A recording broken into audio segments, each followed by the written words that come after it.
여러분 안녕하세요. 후수파판입니다. 자, 오늘은 자료 화면을 좀 넓게 보겠습니다. 얼마 전에 우리 공인중개사 멘토링 클럽 단톡방에 입주 의향서에 대한 질문이 올라왔었는데요. 입주 의향서는 규모가 좀 있는 상가나 사무실에서 많이 활용을 해요. 입주 의향서라고 하기도 하고 임차 의향서라고도 부르는데 어느 때 사용을 하는지, 어떻게 작성을 하는지 입주 의향서 양식을 두 가지 보면서 공부해 볼 텐데요.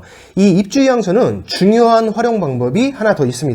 뭐냐면 손님이 나한테서 물건을 보고 다른 부동산에서 계약을 하거나 또는 임대인과 둘이서 직거래를 하거나 그런 경우가 간혹 있죠. 현장에서는 뒷박이라는 표현을 쓰는데 그걸 방지하는 것에도 굉장히 효과적이에요. 원래는 그 목적이 아니지만 우리 공인중개사가 활용하기에 따라서 그런 목적으로도 활용이 가능합니다. 천천히 볼게요. 우선 입주 의향서에 대해서 간단히 체크해 보겠습니다. 말씀드린 대로 주택에서는 이걸 사용하는 경우가 없어요. 주로 상가나 사무실, 그것도 규모가 좀 크거나 아니면 덩치가 좀 있는 그런 건물에서 임대차 조건을 서로 협의할 때 사용하는데요. 이걸 요구하는 쪽은 주로 임대인 측입니다. 임대인이 물건을 내놓을 때 이미 이 조건이 정해져 있죠. 그 조건을 기본으로 해서 임차인을 우리가 안내하고 마음에 들어하면 이 임차인 쪽에서도 어떤 반대의 요구 조건이 있을 거예요.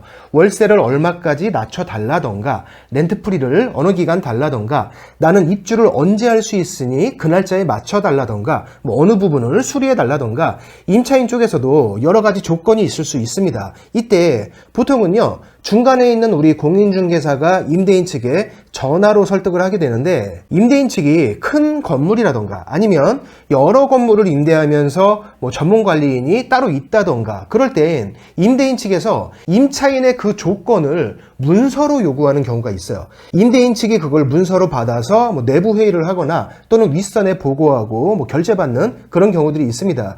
이때 작성해서 보내는 것이 입주 의향서 또는 임차 의향서입니다. 같은 말이라고 했죠. 그런데 이걸 임차인에게 작성하라고 하면은 잘 모르겠죠. 그래서 중간에 있는 우리 공인중개사들이 임차인의 조건을 문서로 잘 정리해서 임대인 측에 넘겨주는 겁니다.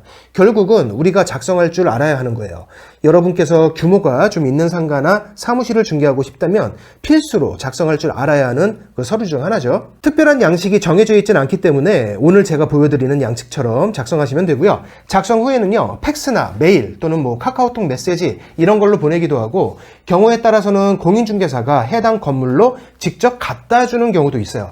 자, 이쯤 하고 이제 실제 입주 의향서를 하나 볼게요. 입주 의향서 양식입니다. 설명을 드리기 위해서 이제 제가 방금 새롭게 만든 것이에요. 작아서 잘 안 보이실 테니까 위아래로 나누어서 좀 확대해 볼게요. 자, 윗부분인데요. 제목은 입주 의향서, 수시는 해당 건물이 되겠죠. 발시는 여러분들 사무실 이름을 넣어주시면 됩니다. 아래에 보시면 서초동 땡땡번지 땡땡빌딩 1111호라고 되어 있어요. 여기를 지금 중개하려고 하는 거예요. 주소를 비롯해서 모든 거는 가상입니다. 그냥 제가 지금 작성한 거예요. 밑에 보시면 임대 조건이 적혀 있는데요. 여기 적혀 있는 것은 물건이 나왔을 때 그 임대인 측 조건이 아닙니다. 임차인이 원하는 조건을 적어 놓는 것이에요. 지금 보증금 5천만 원에 월세 450만 원으로 적혀 있는데 원래는 5천에 500에 나온 것을 임차인이 우리는 월세 450만 원을 희망한다. 이 뜻을 적어 놓은 것이죠. 이렇게 입주 의향서에 넣는 조건은 임대인 측 조건이 아니라 임차인 측 희망 조건을 넣는 것이라는 점. 아래에 보시면요. 우리는 언제 계약을 할 수 있고 잔금은 언제 치를 수 있고 입주는 언제 하고 싶고 렌트프리는 3개월을 원하고 계약기간은 3년을 원한다. 무료주차 2대가 필요하다. 이렇게 물건에 대한 조건은 우리 공인중개사가 해당 물건을 처음 접수받았을 때 이미 확정이 되었으니까 그걸 그대로 적어서 다시 임대인 측에 제출하는 게 아니라 이쪽 임차인 측에서 원하는 조건이나 계약 일정 등을 적어 넣으시면 되는 거예요. 어렵지 않죠? 자, 마지막에 회사명과 대표자가 있고 도장 찍는 곳이 있는데요. 여기는 임차인 도장을 찍기도 하고 안 찍기도 해요. 이거는 계속 보관하는 어떤 공적인 문서가 아니고요. 그냥 단순하게 임차인 측 조건을 임대인 측에서 확인하기 위한 용도이기 때문에 도장을 찍으면 더 좋겠지만 실무에서는 정식으로 임차인 도장을 찍지 않고 공인중개사가 그냥 작성만 해서 확인용으로 보내기도 합니다. 자, 전체적인 모습을 다시 보여드릴게요. 정해진 양식이 따로 있는 것은 아니기 때문에 임차인 측이 원하는 이런 요구 조건들을 잘 정리해서 작성해 주시면 돼요. 하나를 더 보여드릴 텐데 이번 것은 좀 집중해서 보시기 바랍니다. 왜냐하면 이번에 보여드릴 입주 이양서는 임대인 측에서 요구하지 않았어요. 임대인 측의 요구가 없었는데도 불구하고 저희가 작성해서 임대인 측에 보낸 겁니다. 선수친 거죠. 이유는 뭐냐면 해당 건물이 임대료 대비해서 퀄리티가 좀 좋았고 인기가 많았어요. 때문에 저희 말고 다른 부동산에서도 마음에 들어하는 또 다른 손님이 있는 상태였습니다. 하나의 임대 물건을 가지고 저희하고 다른 부동산이 서로 계약하고 싶어서 좀 경합을 벌이고 있던 상황이었죠. 임대인 측에서는 이왕이면 좋은 임차인을 받고 싶겠죠. 그래서 우리 임차인을 어필할 목적으로 임대인 측이 원하지 않았는데도 저희가 선수쳐서 먼저 보낸 거예요. 그러면 이번 입주이양서는 내용이 어떻겠어요? 조건은 둘째치고 우리 임차인은 좀 건실하고 괜찮은 임차인이다. 이걸 어필하는 쪽으로 작성이 되어 있겠죠. 보겠습니다. 자, 실제로 제가 작성해서 보내고 계약까지 완료시켰던 건이고요. 주소와 날짜만 살짝 바꾼 실제 사용했던 입주 이양서입니다. 상중하로 나눠서 좀 크게 볼게요. 윗부분입니다. 회사 이름과 홈페이지 주소까지 넣었죠. 임차인에 대해서 미리 알아보라고 일부러 넣은 거예요. 보증금 2억 원에 월차임 1,000만 원. 다른 임차인과 경합을 벌이고 있었는데 우리 손님이 꼭 들어가고 싶었기 때문에 금액은 깎지 않았어요. 여기는 별로 중요하지 않습니다. 이 입주 이양서에서 중요한 것은 아랫부분이에요. 위 입주 희망 업체는 교육 선진국의 우수 콘텐츠 성공 예시를 연구하여 국내에 도입하는 기업입니다. 아동 및 청소년 문화 및 인성교육 사업을 하고 있고 문화예술을 접하기 힘든 아동 및 소외계층을 위한 문화복지를 함께 실천하고 있는 사회적 기업입니다. 자, 여기까지만 보면 뭔가 좋은 일을 하는 그런 업체인 것 같죠. 자, 여러분이 임대인이라면 뭔가 좋게 보이죠. 그런데 건실하지 못하면 또 소용이 없어요. 임대인 입장에서는 월세 밀리면 짜증나니까. 아래쪽을 조금 더 보겠습니다. 자, 저희 손님은 이렇게 사회적기업진흥원이 주관한 육성창업팀에 당선도 되었고 기술보증기금 벤처기술 기업 인증도 받았고 국가기관의 어떠어떠한 인정도 받았고 이런 내용들이 쭈루룩 적혀 있어요. 좋은 일을 하는 회사인 것 같은데 뭔가 건실하고 미래가 좀 촉망되는 그런 회사처럼 보이기도 합니다. 뭔가 마구잡이식의 사업을 하면서 월세 밀리는 그런 뜨내기 회사가 아닌 것 같아요. 어때요? 자, 여러분이 임대인이라면 이런 임차인과 계약하고 싶겠죠? 그 느낌을 임대인 측에 확 심어주는 거예요. 우리 손님이 이렇게 건실하고 뭔가 촉망받는 회사다. 이런저런 상도 받고 나라에서 하는 어떤 인증도 받았고 이런 회사다. 이거를 어필하려는 목적으로 작성한 입주이양서가 바로 지금 보시는 서류입니다.